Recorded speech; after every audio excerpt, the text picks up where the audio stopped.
Visai nesvarbu, ar pelėdos, ar vyturiai bėgant metam žmonės ima pastebėti, jog miegasi trumpiau arba, pavyzdžiui, darosi sudėtingiau užmigti. Miegas neramesnis, nubundama lengvai, o specialistai sako, kad kokybiško miego stygius gali lemti ne tik energijos trūkumą, bet ir nuvesti mus prie sveikatos problemų. Kaip to išvengti, šį rytą kalbame su Eurovastinės vaistininku Mindaugu Rutalė. Labas rytas. Labas rytas. Ir taip pat psichologė, psichoterapeutė, kognityvinės ir elgesio terapijos specialistė Rūta Suchockaitė. Labas rytas. Mindaugai, iš pradžių jūs norėčiau kreiptis, ką pastebit vaistinėje besidarbuodamas, nuo kada jau matot, kokia tai yra galbūt amžiaus riba, kad pastebėt, kad na štai vis dažniau ir daugiau tokių žmonių ateina ir skundžiasi miego sutrikimais? Iš praktikos galiu pasakyti, kad paliečia įvairias amžiaus grupės, paliečia tiek vyrus, tiek moteris. Ir neišskirčiau, kad kažkurios labiau, kažkurios mažiau. Prasideda jau nuo mokyklinio amžiaus žmonių miego sutrikimai ir iki vyresnių jau. Ar gali tam daryti įtakos, pavyzdžiui, tarkime, metų laikas? Ar čia irgi visiškai nesvarbu tiek žiema, tiek vasara? Jeigu miego sutrikimai yra, tai jie yra beveik visada. Manau, kad gali daryti įtakos, nes vis dėlto tas šviesos ir tamsos paros laikas turi įtakos, vis tiek melatonino išsiskyrimui, kuris reguliuoja mūsų miego ritmą. Kas galėtų būti ta pirmoji pagalba ir kada jau reikėtų kreiptis į specialistus, į gydytojus, pavyzdžiui, nes tikėtina, kad kažkokie papildai mums jau nebepadės? Pirmiausia, sakyčiau, visada rekomenduoju iš esmės, jeigu tik yra galimybė, jeigu tik taip pacientas eina į kontaktą, tai išbandyti visas nefarmakologinio gydymo galimybės. Tai yra atkreipdėmėsi, ar miegam tinkamoj temperatūrai. 18-20 laipsnių bent jau nurodo literatūra, kad tinkamiausia temperatūra užmigti. Ar mes saikingai vartojam tonizuojančius gėrimus, kavą, arbatą, gaiviuosius gėrimus. Ar atsigulę į lovą mes jau nusiteikėme miegoti, ar mes dar pasimam telefonus, planšetes, nešiojimus kompiuterius. Taip, iš tikrųjų, ar užmiegam tamsoje, ar dar turim kažkokį kitą šviesos šaltinį. Jeigu visą tai padarom, bet vis tiek mus kankina nemiga, visada galima pirmiausia kreiptis į augalus, į nereceptinius vaistus, kurie galbūt mums padės šią problemą išspręsti. Tik tai reikėtų atsiminti, kad jeigu per 2 savaitės vartojant šios preparatus situacija negerėja, jau tada rekomenduoju kreiptis į gydytoją. Tai štai patarimas, jeigu susidurėte su miego problemomis, kad 2 savaitės yra tas laikotarpis, po kurių tikrai reikėtų kreiptis į specialistus. Gerbiama Rūta, kaip ir kodėl atsiranda miego sutrikimai? Dėl daugelio priežasčių yra tokie predisponuojantis faktoriai, kaip biologija, asmenybiniai ypatumai. Šiaip nerimastingas žmogus gali būti labai, turi santykį sudėtingą su savim, su pasauliu, ir gali būti jautresnis žmogus. Miego sutrikimus sukeliantis faktoriai, tai gali būti kažkokios sumesnės situacijos, kažkokios stresinės situacijos. Gali būti psichikos sveikatos sutrikimas, gali būti ta pati depresija. Ir po to yra palaikantis veiksniai, tai yra tai su kuo ir dirbame psichoterapijoje, būtent su mintim ir su elgesiu, tam, kad, sakykime, nebūtų nemigos, tai tie palaikantis veiksniai, tai mūsų įpročiai. Kodėl taip įvyksta, kad vis dėlto galima pastebėti, kad su metais amžėjant tų miego problemų atsiranda daugiau, nes štai, pavyzdžiui, minite, tarkime, jautrumą, ar dėl to, kad jis didėja, ar vis dėlto čia su jautrumu gali būti ir visiškai nesusiję?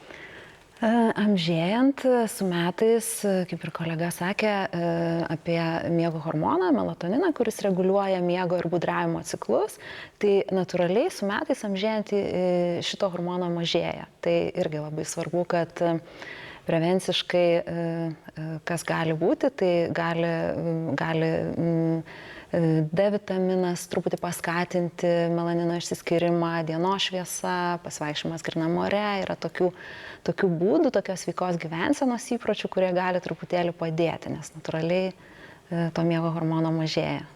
Ir mes čia net prieš eterį šiek tiek pasikalbėjom, kas čia pelėdos, kas čia vyturiai, ar tai kažkaip ilgainiui keičiasi, ir vis dėlto, jeigu, esame pripratę anksti keltis, jeigu mus tenkina anksti keltis, tai tikėtina, kad tas ritmas pernelyg daug ir nesikeičia, ar tai irgi gali turėti įtakos? Ir taip ir ne. Turbūt aš visą sakau, kad labai svarbu gerai pažinti save ir prisitaikyti gyvenimą prie savęs, o ne save prie gyvenimo. Tai aš pati bandžiau, esu pelėda ir bandžiau visaip tapti vyturys ir supratau, kad nėra taip lengva. Tai žinoma, jeigu yra miego sutrikimas, tai labai svarbu eiti miegoti ir keltis panašiu tuo pačiu laiku. Ir tie įpročiai, tas režimas, jisai tikrai turi įtaką miegui. Nes jeigu kalbame apie miego sutrikimą, tai mes kalbame apie miego kokybę ir miego trukmę. Tai reiškia, kaip mes užmiegam, ar mums yra lengva užmigti, ar tas miegas yra kokybiškas ir nepertraukiamas, ir ar mes ryte atsibundam žvalūs ir pailsėję. Kaip miego trūkumas, nerimastingas kažkoks miegas gali padaryti įtakos mūsų smegenų veiklai? Miegas daro įtaką mūsų ir neurofiziologijai, ir mūsų psichologijai. Ir jeigu kalbant apie psichologinį poveikį miego, tai miegas yra emocijų reguliavimo pagrindas.